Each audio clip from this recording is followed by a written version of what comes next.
from the heart of rural France.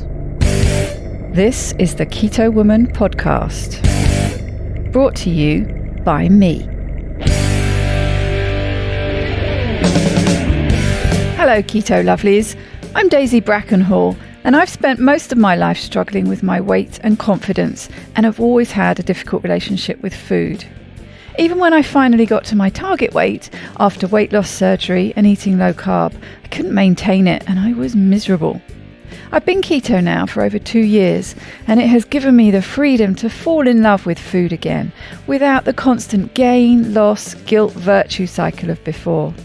Health and happiness is where it's at now, running on fat. Welcome to the Keto Woman podcast. Each week I'll be chatting to inspirational women, maybe even the odd man, to discover the secrets to their success so that I can share them with you. So what is keto? Keto is a way of eating that enables you to switch your body's main fuel source from sugar to fat. Who doesn't want to be a fat burner, right? But how do we achieve this? A great place to start is by keeping carbs under 20 grams a day. So things like leafy greens and above ground vegetables, plus some nuts and seeds and the incidental carbs you find in things like full fat dairy. Choose delicious fatty proteins and be free and easy with oily dressings on salad and butter on your veggies. Once you're in the swing of things, you can tweak it to suit you.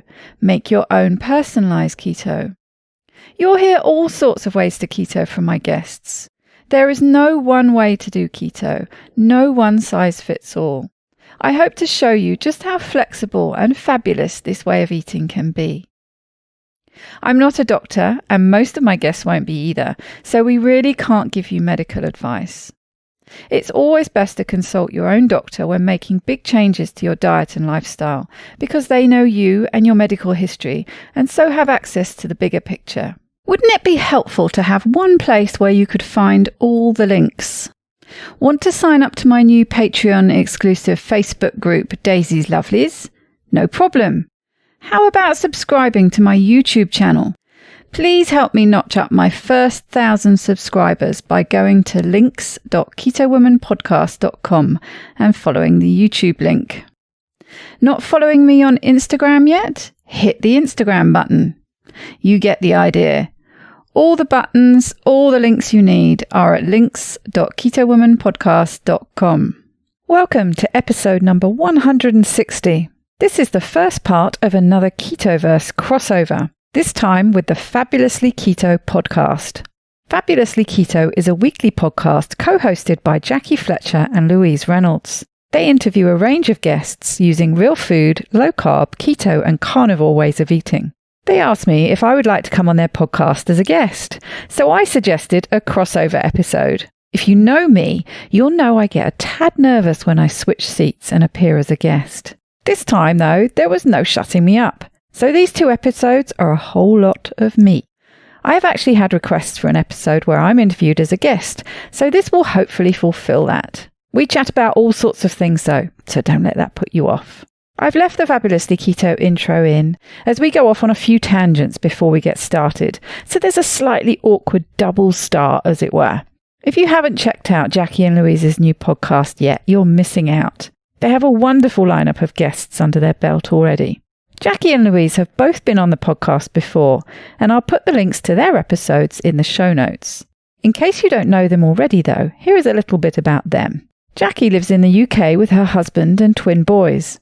After starting low carb in May 2017 and then keto in January 2018, she has discovered a passion for everything low carb and keto, and in 2019 she decided to make this way of eating part of her vision to help others on their journey to health and weight loss.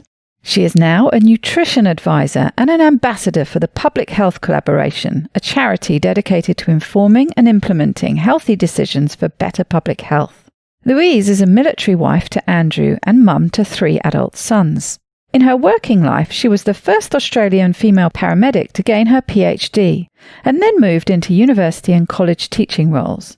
Since late 2015, both Louise and Andrew have used keto to address a number of health issues along with maintaining their respective weight losses. In 2018, she took a UK gap year, living, working and travelling, and discovered a newfound love of pork scratchings and clotted cream. Who can blame her? Louise has now joined Andrew on his current posting to Bangkok. As you all hear, there is a big shift coming up for me too. I'll tell you more about it early next year when it will hopefully all be happening. But for now, let's dive into the first of these 2 episodes with Fabulously Keto.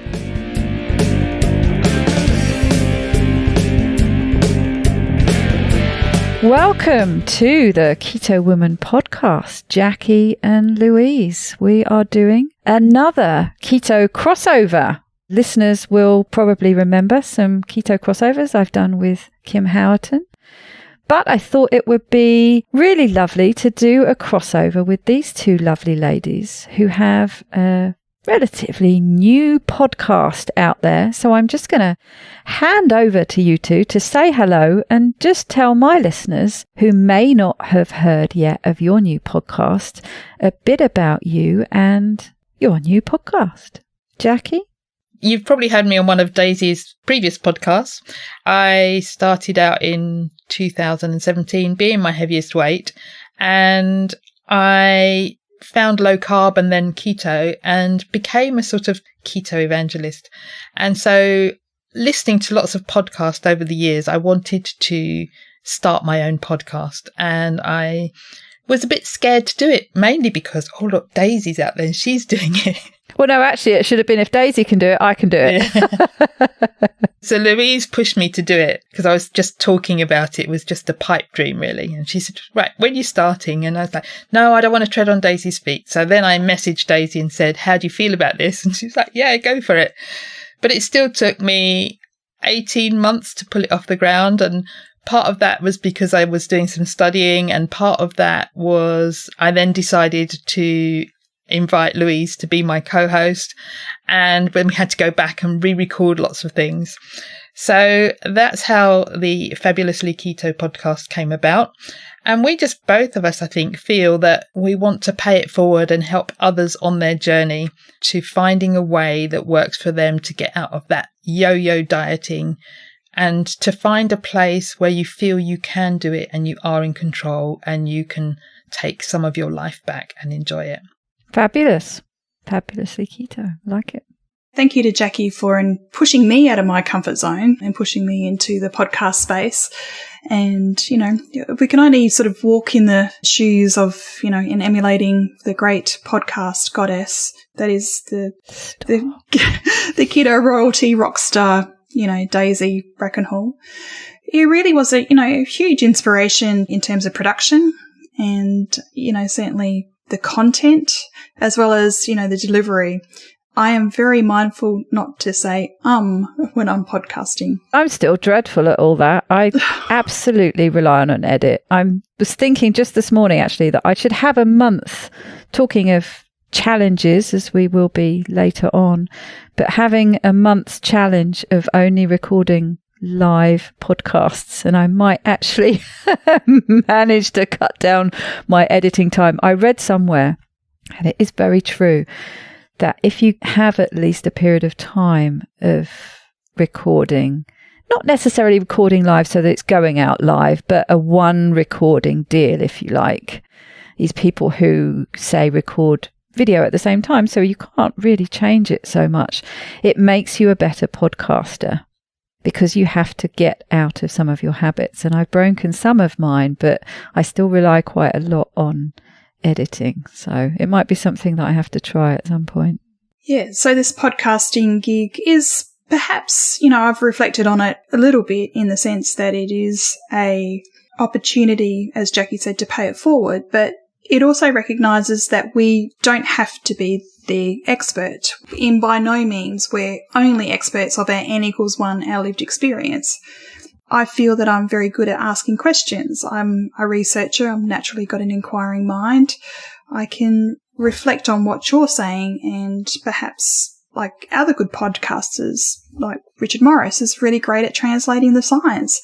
So we each bring to our podcast experience something different. Absolutely. So I may not be necessarily a Peter Attia, who's very, they're one of those great podcasters, medical doctors, a low-carb doctor like Brett Scher, but I bring something different to the podcast space, and I'm happy to be the comic relief or the plucky sidekick, that larrikin, which I had to explain in Aussie language what that meant. That's obviously the comic relief. Jackie's the straight man and I'm the comic relief. I think that's what's so great about the world these days, though, because everything is international. We have access to almost everyone, everywhere. There are so many people out there. There's no limit to how many podcasts there can be, how many anything there can be, because there are billions of people to connect with. And everyone likes different things. So one person's podcast is not another person. So the more the better, as far as I'm concerned. There's no way anyone's going to be treading on people's toes. There are no toes to tread on. There's room for hundreds and thousands of podcasts. People don't just listen to one podcast, and different people like different podcasts, and they like different hosts, and they like different conversations and different topics. And well, I mean, just think about the range of podcasts you probably both listen to, and I certainly do. Yeah. I listen to all sorts of different things, yeah, and fall in and out of love with them and all sorts of things like that. I think it's a great medium. I like the fact that it's an intimate space. It works very well for informal conversations. I like getting to know the hosts of a podcast, finding out bits and pieces about their lives. My very, very favourite podcast in the whole wide world is Adam Buxton's, and I feel like I know him. You know, I feel like he's a friend. I'd probably be very creepy if I met him in real life. But that's what I like about it. You have them in your ear and you hear little bits about their personal life as well as the other things and the people they're talking to. I think it's a great medium. I really like it. Yeah, I like it. You need to get him on the Keto Woman podcast. I can dream. I'd fall to pieces. I'd be an absolute wreck. You'd be fangirling him. I would. Adam. I really would. So yes, we will have links in the show notes so people can go and check out your podcast. I'll put links as well back to the episodes that you've both been in, your own Extraordinary Women episodes. And Louise as well has been in crossover episodes and PHC conference episodes and all sorts. I'll try and dig them all out and put them in the show notes. Great. You can go and listen to some more, but do go and check out Fabulously Keto for yourself. Welcome to the Fabulously Keto podcast, and we have an extra special guest this week. We're doing a crossover episode. So, Jackie, this is something completely different for us. Yep. And our extra special guest this week is our good friend and fellow podcaster, Daisy Brackenhall. Welcome. Hello. What a pleasure it is to be here today. I do like being referred to as extra special. Yeah, you're a keto rock star, one of our keto rock stars. Oh, I don't know about that. Oh no. The British defences are coming up now. So what we like to do is start off by asking, where in the world are you? Where in the world am I? I am currently in deepest, darkest rural France. I've been here for 17 years. As you know, and as your listeners will be able to tell, I'm a Brit originally. But yes, I've been here for a very long time, actually, when I worked out exactly how many years. But I am heading back to Blighty sometime early next year. Oh, great. So it won't be long before I'm back in the same place as you, Jackie. Great. Not you anymore, Louise. Unfortunately, you've already gone. I know. And there's only 798 more days to go in my sweaty Bangkok here. Not that we're counting. And it has now been... But we do have a connection there, of course, do. Because my father lives in Thailand, has done for a very long time, is actually Thai. You know, I have extra family there. So I have connections with Thailand. But yes, I know exactly how hot and sweaty it is. That's right. And at the time of the recording, it's been 365 days since I last left the UK. Wow. That most memorable occasion on the M25 with Jackie taking me to Heathrow and having the flat tyre. I don't remember hearing that story. That's the last time you want to have a flat tyre, isn't it? Yes. Yeah. Just as you get from the M11 to the M25, pop. Oh, no. And what happened? Did you have to get the AA out or something, or did you do it yourself? Not only that, we were late going to the airport because oh no, we'd been into town that day, and as we were coming back, some old lady decided, no, she didn't decide, she just ran into another girl on a bike and knocked her off her bike. Oh, no. So of course Lou had to run in and help, along with everyone else that's saying, I'm a nurse, I'm a midwife, I'm a fireman, off-duty fireman. They were all there. I just stood back and watched while they all went round this girl. So we were late leaving. I had to phone my husband, Julian, and tell him to get on, and he's useless with directions, where to drive. Luckily, I caught him before he got on the M11 because he was going the other way. He would have got on the other way. So get on and find us on the M25, and then we had to move everything into his car, and he then sat there for another 3 hours waiting for the RAC. Wow. I've only ever had that happen to me once, actually. I had no idea. Oh, it was years ago. I had this old Citroen 2CV, and it was on the M40, and I'm, well, I say bombing along. You can't really go particularly fast in a 2CV. But I was going along. This guy pulls up next to me, in the lane next to me, and he's furiously telling me to pull over. I'm like, what? Serial killer alert. What's going on? And he's going, no, pull over. You've got to pull over. So I thought, well, I better pull over. I've got a tyre that's going flat. I didn't realise, I hadn't felt it. It didn't go pop like yours. It was obviously just going down slowly. But bless him, because I was just like, well, what am I going to do? He changed it for me. So fantastic. So that worked out very well. Scary thing, though, when something like that happens on a motorway, especially if you're under time pressure. Well, we were on our way to Heathrow. Obviously, we were running late because we actually waited for the ambulance to come to the cyclist. I mean, she wasn't hurt, but she was just obviously needed to be checked over. And Jackie's car has these run flats, so they actually just go flat and they have no spare. So basically, you have no spare on these run flats. Oh, I know. Mm-hmm. So that's why we had to wait patiently for Julian to come. And obviously, I just took it as a sign. Karma did not want me to leave the UK because I'd had such a grand time on my extended gap year, living and working there. And obviously, we got to go to the two conferences. So Daisy and I, Jackie and I went to the conference as well. So we were all there. I got to go to France twice to visit Daisy. So that was absolutely wonderful and have some respite. And, it was just a lot of sadness. But this past year in Bangkok is a different chapter of my life. Mm. And one where I know when Daisy and I first met virtually through the two keto dudes, so we'll be ever so grateful for that introduction, that we worked out that in our keto journeys, we had this symbiotic, twinship. Very similar. Through our weight gains and our weight losses. And our surgeries and similar ages, similar profiles. Yeah. So, there's a kindred spirit, so to speak. Definitely. My keto twin. Mm. So, Daisy, why don't you tell us, well, the listeners know all about me, so why don't they hear a bit more about your story? As you may be able to hear in the background, I have a French bulldog who snores, and the snoring is getting louder, and I'm going to have to start listing her as a co-host. I have good editing skills, but I may not be able to edit her out. So if you're hearing this with a French bulldog snoring, that's why. She sounds a bit like my stomach sometimes. Yeah, it's definitely getting louder. I think it's an age thing. She's getting very old. Yes, I am a Brit, but I've been living in France for the last 17 years.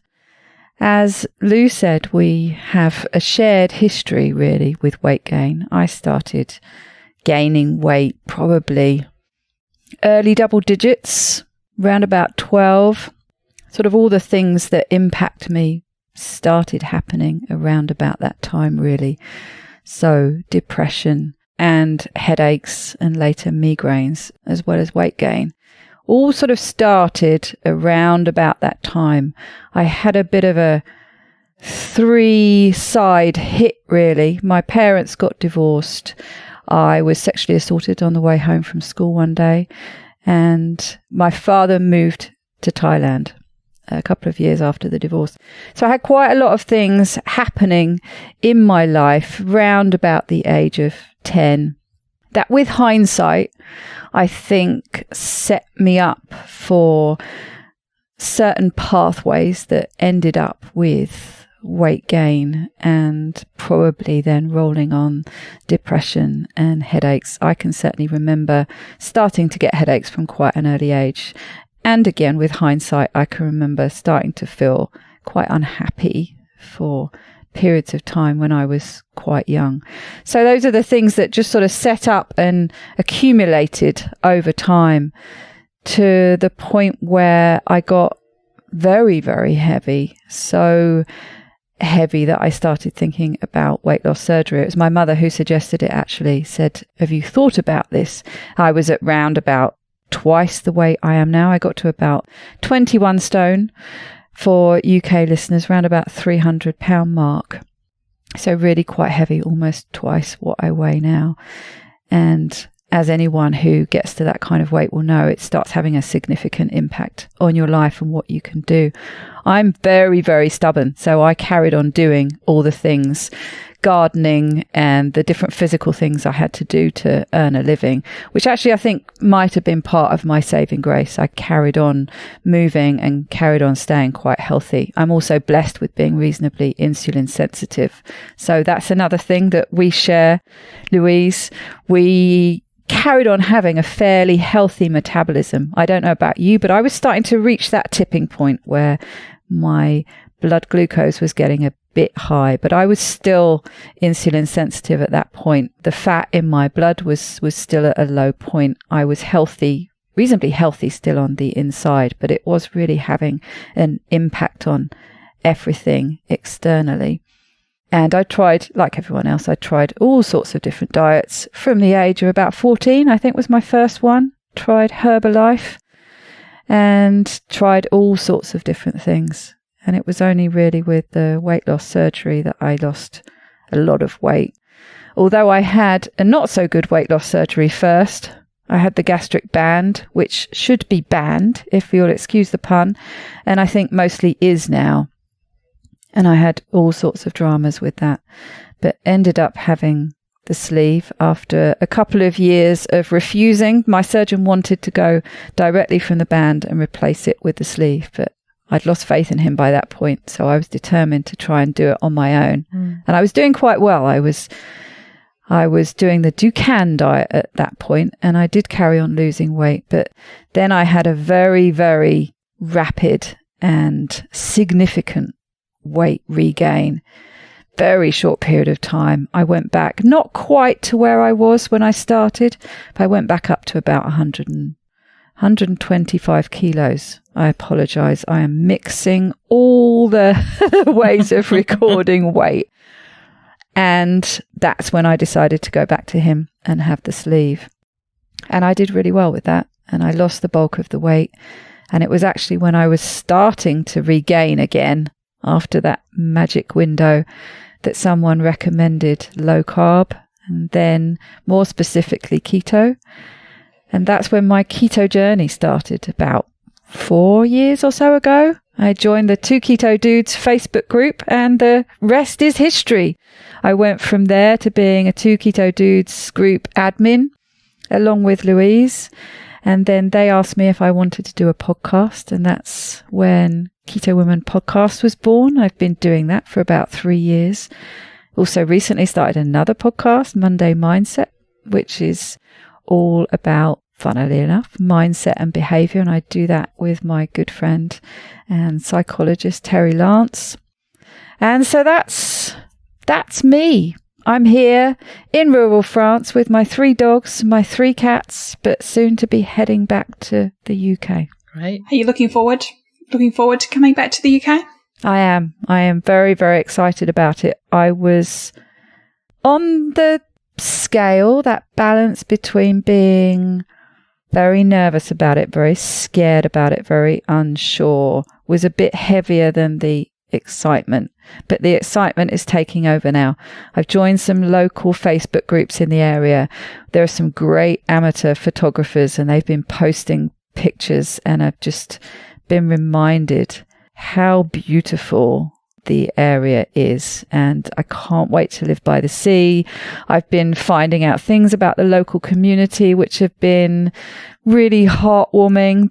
This week, which will be a past week by the time this comes out, but in the UK, people will remember, I'm sure, of the half-term week when the government decided they were not going to be feeding kids in schools as they had previously promised to do. And communities all over the country, but certainly in Hastings, have been coming together, and local businesses have been feeding the local kids free of charge, no questions asked. And things like that have got me really excited about becoming part of that community and hopefully playing my part in things like that moving forwards, and maybe starting a low carb keto group, being around people. I don't really have the opportunity so much to do it here, but in the UK, I'm going to be back in an urban environment with lots of people around. So I'm looking forward to becoming an active member of the community and spreading the low carb and keto word and helping other people. I've already got some people on the hook via Facebook who are ready and willing to be ketofied. So I'm really looking forward to that. That's great. Excellent. And obviously, we've had such a good connection with the public health collaboration. I'm sure that you will make a great ambassador for the Hastings, general practice area. So I've been looking at that. There's a big hole on the ambassador map over Hastings. So yes, I will be certainly getting in touch with them as well. Yeah, for sure. Sounds great. What are you going to miss the most, do you think, about France, particularly rural France? Well, I'm going to miss the space that I live in. I've gone through periods of time where I've loved and hated where I live. Well, hated's a bit strong actually, but gone through times when I've been unhappy here. As you know, Louise, it's a big space. I've got nearly 2 acres of land and quite a big house. And at times it's just been completely overwhelming for me to look after. It's a lot to look after by yourself. There's huge amounts of work I did on it from the start. And then there's the ongoing maintenance. And things get away from you. So, there were large areas of brambles that just ended up getting left and growing. And it's only really in the last few years that I've tackled all those and got it back under control. And this year in particular with COVID, I've really fallen back in love with it. It's been a fabulous space to be. So I will miss it. I will miss my own little spot. I'll miss the area is very nice. I have a few friends that I will miss a lot because I will get to see them. I don't know when really, not very often. Although I haven't seen anyone very often this year. So I guess that's been quite good preparation. I'll miss that. I'll miss the weather for sure. The weather is reliably better in general here, although it's still variable like the UK, but the summer's that bit warmer, that bit drier. I'll miss that. But really, those are, I don't know, they're small things. I will miss those lovely, warm, balmy evenings, but we get some in the UK and they feel all the more special for how unusual they are, although I get the impression they're much more usual these days with climate change. So I'm mostly looking forward to it. The thing I'm looking forward to most is just being able to see my family and my friends more often. I have young nephews and a niece, and particularly this year, but even in a normal year, I don't get to see them more than a couple of times a year for a day or two at a time. So I'm going to be able to see them whenever I like, really, but certainly at least monthly. I'll be able to go to their birthday parties and all that stuff. I actually had a wonderful FaceTime conversation with one of my nephews the other day. He whispered in my sister's ear, "Why is Auntie coming back? Why is she moving?" And my sister said, "Well, to be nearer to you." And he looked at me, questioning me, like, is that right? And I said, "Yeah, True story. That's why. And he went all silly. He went all, he giggled. And I have to say, I think the thing he's looking forward to most is because he loves cats. He adores cats. He is yet to find a cat that will cuddle him. And I've assured him that Mimi will. So to be honest, I think he's probably looking forward to meeting Mimi more than me coming back. But it was heartwarming nonetheless. No, and that's very true. I can attest to, I've got pictures of me and Mimi having special cuddles on your couch. So, yeah. No, she's quite a joy. She loves the cuddle. Yeah, which I do miss. Yeah, I do miss my cats and my dog. But I'm sure that it will be lovely just to have that reconnection, because I think that's so important moving into your Monday mindsets about, your mindset. And as a lot of us have experienced during this lockdown period, how important those connections are and how it impacts on our mental health, and how when we find our tribe, as we have done and experienced with our low carb keto community, how well we feel. You understand me. You get me. You do. Don't you? You understand this experience. Yeah. So finding our tribe is really important. That's right. Yeah. And I have to say, I mean, I'm used to it now. I'm used to most of my tribe being online. I don't have a local keto tribe, and I'm used to how fabulous it is online. But I am also looking forward to having a local face-to-face community as well. So it'd just be a different dimension. I'm so used to living online. That is my normal. So it'd be interesting to have the two again. Yeah. Be really good. And it'll be really good for you to be able to go to a co-op and get your chipolatas. So thank you very much for that recommendation. You'll be able to pop into your local store and get your Rhoda's clotted cream. Is there anything else, keto foods, that you will look forward to being back in the UK? Actually, you've nailed it there. The two things that I look forward to most that I can't get are proper English sausages. Some people would say, they're not the best quality compared to what you can get here, because French sausages are just meat. English sausages do have a bit of a filler in, but they just don't taste right without that bit of filler. And you can minimize that filler, and you can find the filler that works best for you. Some have a bit of potato starch, some it's a little bit of rice. You can get it down to a tiny amount that, personally anyway, I find acceptable. But they don't taste the same. And I always, whenever I go to the UK, I always come back with sausages. And yes, I prefer chipolatas, as Lou knows, and the clotted cream. They are the two things, I think, that I'll look forward to most. Maybe also the bacon, actually. You just can't get the same kind of bacon here. It's the very thin, if you get it in rashers. I've actually taken to buying, it's the same bacon, actually, but it's pre-cooked in a lump, and then I just fry it off in the pan, and that's quite nice. But I'm looking forward to proper English bacon, sausages, and clotted cream. And actually just all the creams, double cream. Because the highest fat content I can get here really is the single cream. You can approximate double cream by mixing it with mascarpone, but it's not the same. So I'm looking forward to making some ice cream with double cream. Oh, you had me at ice cream. Yeah. Yes, well, I was actually in pork scratching heaven. I went up to Chiang Mai. One of the hill tribes around Chiang Mai is the Lana. Apparently, it's like a Lana dynasty. And it must be a delicacy, the way that they prepare their pork scratchings. So not just the puffy light ones. It was actually the meaty, chunky ones that I like. Oh, nice. Proper scratchings. I have this, it was just like I'm in pork scratching heaven here at the markets, because I had these big 5 kilo bags, and it's like, Andrew, I'm taking this back. So it was actually really nice. So, can you not find them in Bangkok as well? Do they not have them there? They have the light puffy ones. Right. So the ones that you can sort of crush to make your crumb. But the ones that I like actually have a still bit of meat on them. Yeah, it depends what you want to use them for, doesn't it? If you want to use them for the flour, that's fine. Then the pork rinds are great. If you want to use them as scratchings, Yep. you have to have the other ones. Yeah. Yep. You have to have the other one. And it was interesting because I didn't realise why I can't find them here is because it's not so much a local delicacy, but it was something particular to that ethnic tribe. Ah, gotcha. And I'm not being disrespectful because there's obviously multiple tribal groups, hill tribes around.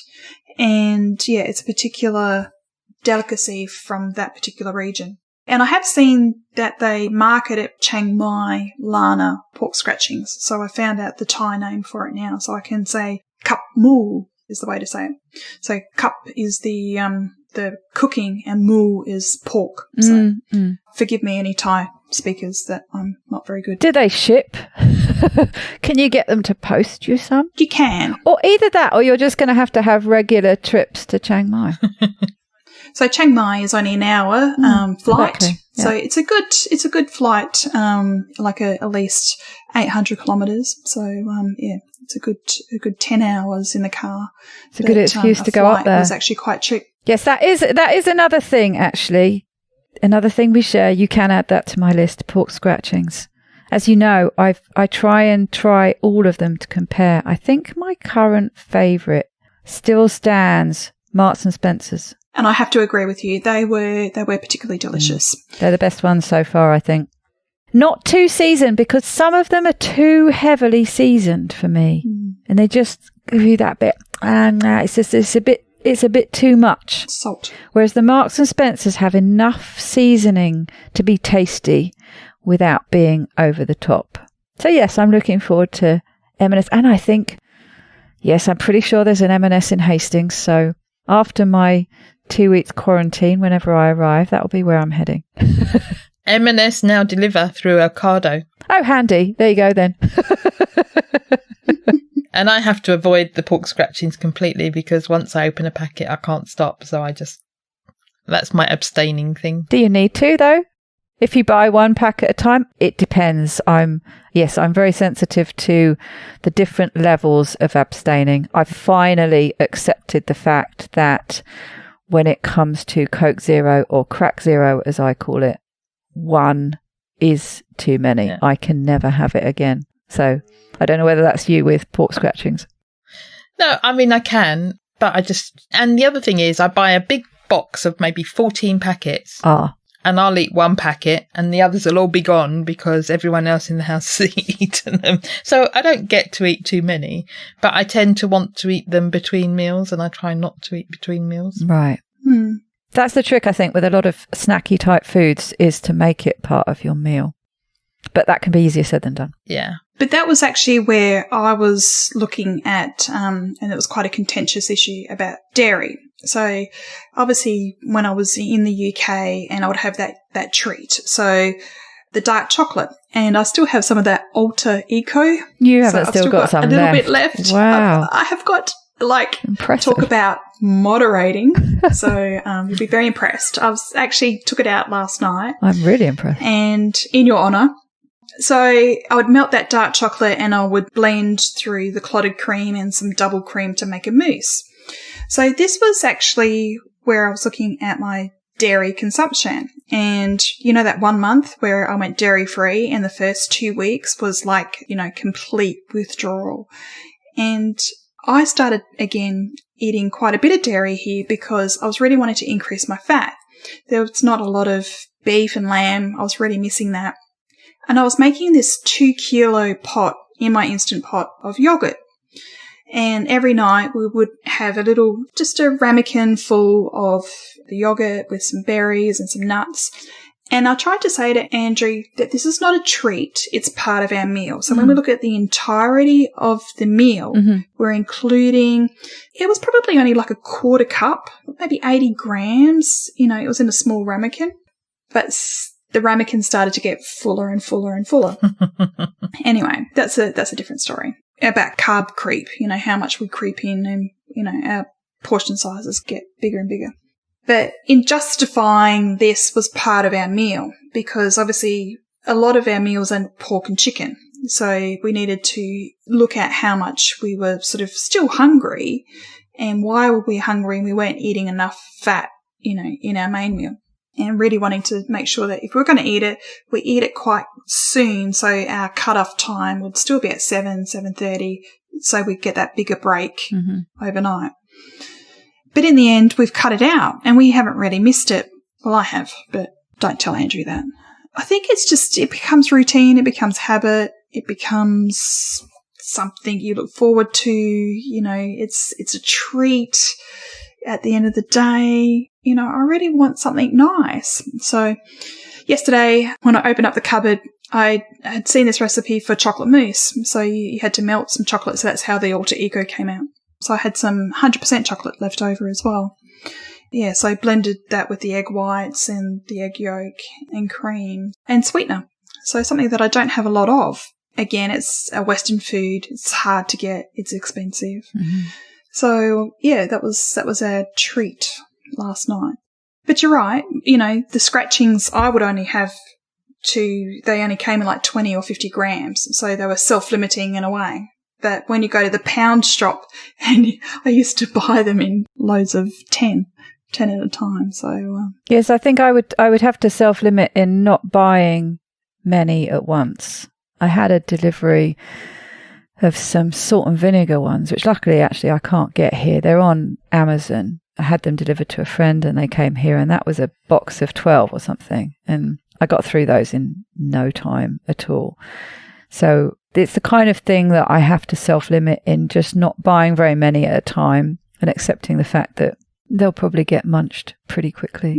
But it's interesting what you were saying about the dessert situation. And yeah, I absolutely agree that making foods like that part of your meal does really help. But it's something that has definitely been an issue for me. And as you know, I did a no sweetener challenge in September. It's something that I've been thinking about doing for a long time. And I saw a few people posting about sugar-free September. So I thought, yeah, let's go for it. And obviously I and people in the community that I'm part of don't tend to eat sugar anyway. So for me, it was more of a sweetener and sneaky sugar-free September. And I definitely at that point, was eating a fair amount of sweet stuff. In the summer, it's always ice cream for me, and I like making it. And so I make ice cream and obviously then have a stash of it in the freezer.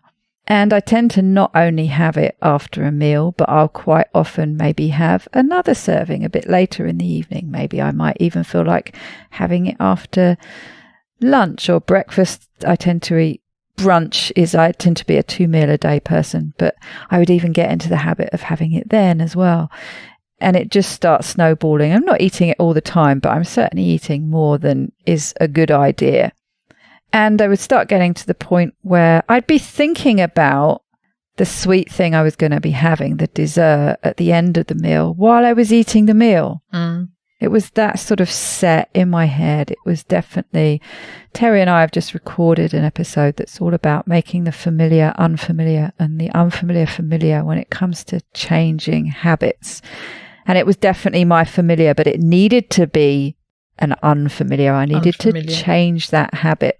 And so doing this challenge, having a period of abstinence, locking myself into it really as, you know, being the leader of the Facebook group, having to set an example puts that extra pressure on having to stick to it myself. And so I thought it was a good time to do it. And it was hard, same as you, Lou. Those first couple of weeks, the withdrawal was heavy going. You know, it really gnawed away at me, but I stuck to my guns. And by the end of the month, it was enough of a new normal and something that I wanted to carry on with that I did. I have to say it probably went over that first month before it became something that I was actually comfortable and happy with and wanted to make that decision that this is going to become my new normal. I'm much happier this way. I'm actually enjoying the food that I'm eating without thinking about the sweet stuff at the end. I'm not actually thinking about the sweet stuff anymore. I'm not craving it other than maybe those periods of high stress when images might pop into my mind, but they're manageable. And interestingly enough, the overall ripple effect has been one of decreasing my appetite overall. I've been eating less food and I've been wanting to snack less. Part of that has been a physical change. So I buy less snacky foods, so they're not actually around to have, but I'm not craving them so much. And I'm not going to the fridge kind of constantly when I'm home. And I know that that is a head issue because when I'm out on a gardening job, I'm not thinking about food. I'm not wanting to be going to the fridge to eat when I'm spending the whole afternoon gardening. I don't think about it. Yeah. I'm not hungry. I'm not feeling physically hungry and I'm not having the cravings. So I know it's a head thing, but it is a problem. And I found that has all calmed down. So overall, I've just been eating less. I've been eating less often. And I wasn't expecting that to come as a side effect from cutting out sweetener. So I think that tells you something about, I knew the theory that it was actually could act as an appetite stimulant, but for me, that certainly proved to be the case by not having it and seeing how all those things calm down. So that is my new normal now. That's the way I live without having dessert. Interestingly enough, I have had a brief holiday from that because one of my favorite companies, Superfat, sent me some double chocolate cookies to try. But that has been an interesting experiment because it's been nearly 2 months since I've had any sweetener. I've had the odd trace of sugar in things like, there's a small amount in a horseradish sauce that I have. I love horseradish sauce with steak.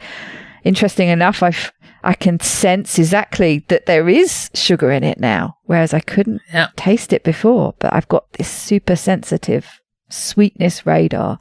But yes, so these cookies, I was very interested to see how I reacted to sweetener after such a long period of time. And what happened? And it's been interesting. There's certainly been an uptick in cravings, but not crazily so. They're one of these products where the bag is allegedly 2 servings. And it is 2 servings. Previously, no way was it 2 servings. I would eat, you get about 8 small cookies in the bag and half of those are a serving. There was no way I'd stick to that. Basically for me, the serving size was the bag. I might do it in 2 hits. I might eat the 4, but then a couple of hours later I'd go back and I'd have the other 4. Yeah. So I would have to account for the whole bag. And I was expecting that to happen again this time. And it didn't. I've saved 1 bag actually because I promised to do a live to talk about them. So I've had to put 1 bag aside. But I was actually quite happy to stay with the serving size as it was, or even less. I've been ending up eating that serving size in a day, but in 2 hits. So actually just 2 tiny little cookies has been enough. And I'd never have been able to say that before. Yeah. I haven't had any gastric distress. I tend to, if I haven't had it for a while, pretty well any of the sweeteners tend to give me a bit of a tummy ache and then, shall we say, create an urgency to stay close to a bathroom. But I think it must be a certain amount and there just wasn't enough in these because I've noticed nothing.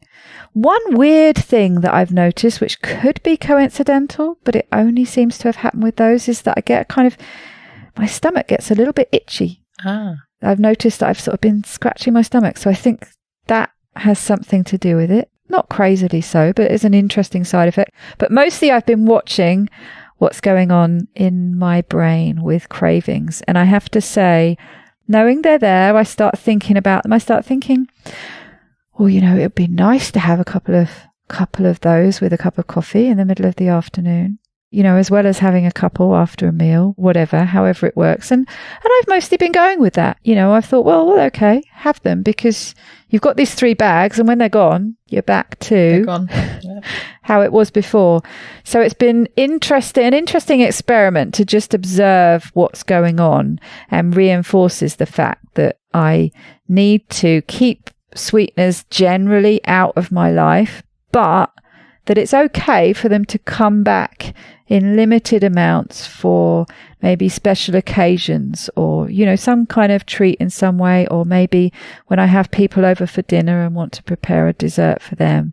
It's just not something that I can allow to come back in too much, because it won't be long before it ramps up to that every day, multiple times in a day. But I'm pleased to know that I can have it sometimes, unlike the crack zero. Do you think that it's a particular type of sweetener? I mean, is it a xylitol or erythritol, a stevia or a monk fruit, allulose for our US friends? Does that make a difference? I think all the keto-friendly sweeteners are pretty much the same for me. I don't like stevia much. I tend to have a taste reaction to it. I find it so sweet that it has this bitter edge to it. Superfat do use it in their cookies, but very, very light touch. All the general ones, erythritol, xylitol, allulose, I react pretty much the same to them. As far as I know, I haven't tested xylitol actually. I suspect that I react a little bit differently to xylitol. And then I find the super sweet sweeteners like monk fruit and stevia just too sweet and prefer not to use them. I like, whenever I make a sweet treat type recipe, I always start at half of whatever the recipe says, because they're almost always too sweet for me. So I like to dial it down. I like something that's sweet to just be sweet enough without being too sweet. I think that's the problem. Well, it's a problem with sugar, but it's definitely a problem with sweetener, in that things get too sweet and then they don't taste good. And you become so much more sensitive to sweet when you're not having it. I think it's good to have it down as low as you can. I don't know what the lethal mix is when it comes to crack zero. It might be the sweeteners they use. They use aspartame and Ace K, but I can have other drinks that have those in them and they don't have the same effect. So there's something unique about that for me that I find so highly addictive. And it's something that I want, particularly in the summer, when it's the situation I find myself in. This is how it always starts. It'll be a hot summer day. I've been working gardening. I'm on my way home, hot, dusty, covered in, grass and dust from strimming. And I'll do some shopping on the way home, and they'll have some ice cold whatever drinks they have, but often they have Cokes and Coke Zero. I'm very, very particular. I don't like Diet Coke and I don't like Pepsi. It's Crack Zero is the one. If they have them in the fridge, I will talk myself into, it's okay to just have one. You can buy one while you're in the supermarket here. You just buy one, you drink it on the way home, and that's it. You're not buying a 6-pack to take home. We're not getting into any of that.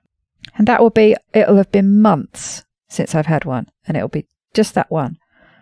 And then, of course, it'll be the next time I'm in the supermarket on the way home.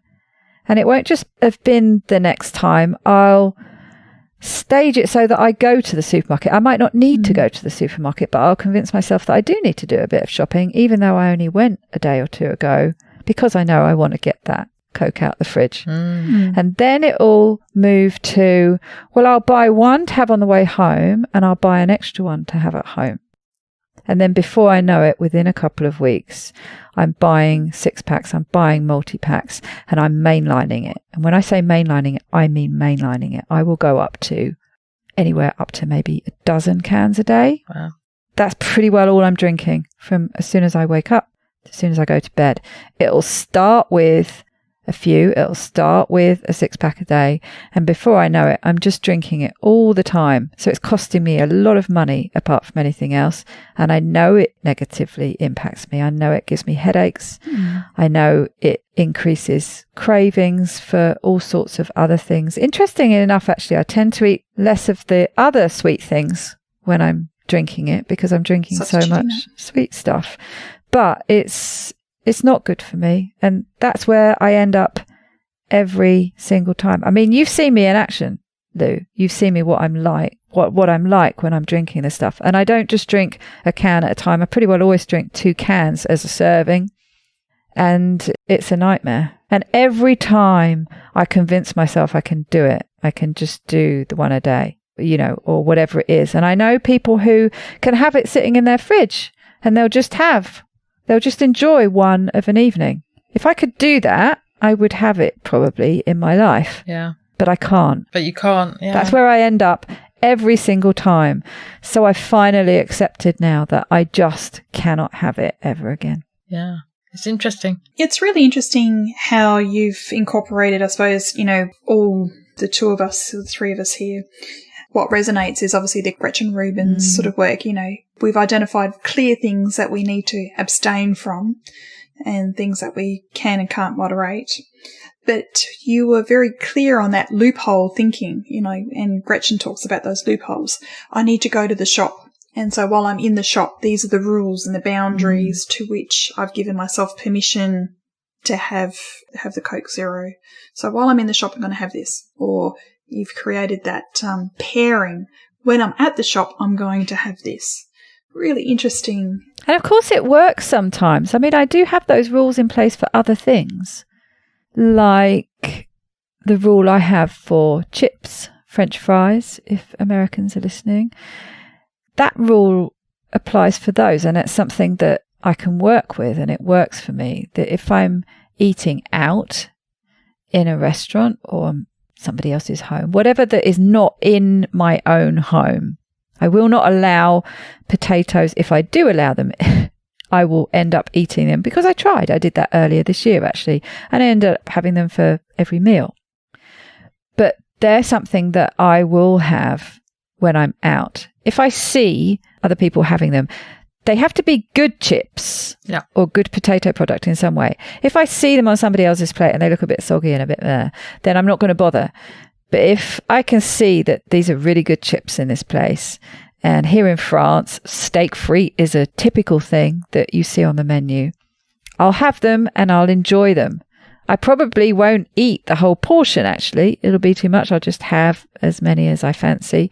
And that will be it. And that's my rule. And I can work with that. That won't start a cascade. It won't start the same kind of avalanche that the Crack Zero does. So I think potentially you can set up these loophole rules that work for you. But the only way to know whether they work for you is to try it and see what happens.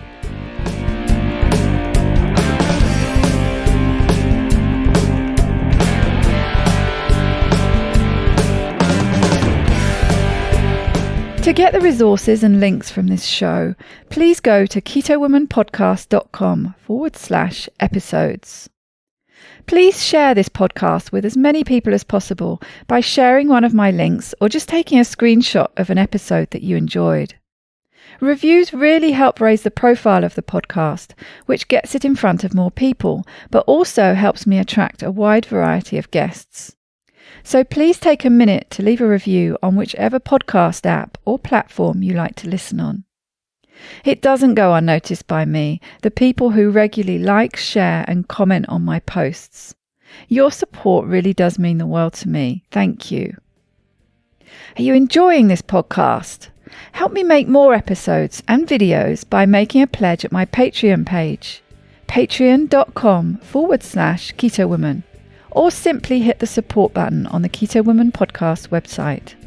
Don't forget to join in the fun on the Keto Woman Podcast Instagram and Facebook pages, and Daisy_Keto Woman on Twitter. Are you my next extraordinary woman? Maybe you've got an idea for a show, a topic you would like to hear about. Let me know how I can tickle your earbuds by dropping me a line at daisy@ketowomanpodcast.com. This week's end quote is from Victor Borge. The smile is the shortest distance between two people. Keep smiling, Keto Lovelies.